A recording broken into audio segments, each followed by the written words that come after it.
Hey y'all, it's Kermeshea and it's time for Who Told You That?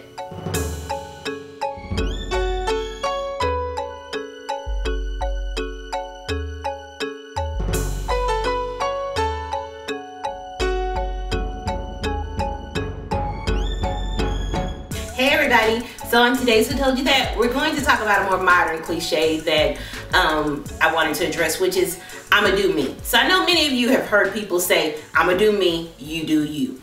And what I hear when I hear people say that is that basically you're allowing your emotions to overtake the will of God for your life. You're basically saying what I want is more important to me than the will of God for my life. And so as I look at the life of Jesus, there were many times when Jesus was in a situation that if he allowed his emotions to overtake him, he could have responded out of his emotions. But his answer was always really plain and simple. I'm here to do the will of my Father that has sent me. So as Christians, that should be our stance. It's not I'm going to do me. It's that I'm going to do the will of the Father that sent me. And so I'm sure you're looking at the screen thinking, Kermeshea, girl, for real. It's not that serious. I'm going to do me. And, you know, whatever happens as a result of that, I'm doing me. So I'm going to just give you a couple examples of some people in the Bible that did them and the consequences of them doing them. So Samson did him. And as a result of doing him, he got tangled up with Delilah and his life ended prematurely. Moses did him and he ended up in exile for 30 years. David did him and he was a murderer. So you can make the choice. You want to do you? That's fine. You do you. But as for me and my house, we're going to do the will of the Lord that sent us. That is a part of our Christian walk. So it's just a choice that you need to make. You know, my husband and I were talking the other day and I just kind of talking about how I just feel like, you know, there was a time that I remember when in my late teens to early 20s, and I'm sure you guys all remember that there was this phenomenon of what would Jesus do? You remember the WWJD bracelets and the charms and the t-shirts, and so that was like a constant reminder through your daily walk. You look down at your arm and you're like, okay, in this situation, what would Jesus do? It's like a reminder that Christ lives on the inside of us and the greater one is in us, and he should be the one that we show and that we're representative of as we walk through the earth. So I believe that we've strayed away from that as Christians because a large part of that has to do with reality TV. You look at all of these housewives shows and you see people doing acts that you guys know that part of that is scripted. That's not real. And so you become entangled in these people's lives and engrossed, and you're thinking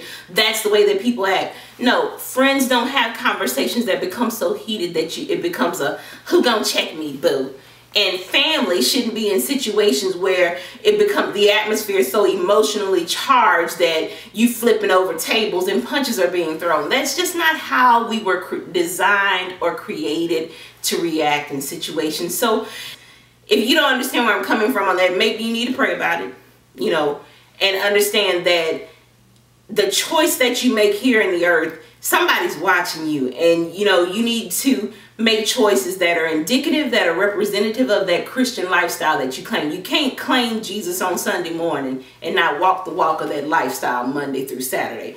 So that's just, you know, my thought process on the I'ma do me. And you know, and I thought it was timely as we move into this holiday season, because I know most of you will be around family members that you haven't seen in a while, that you probably only see Thanksgiving, Christmas once or twice a year.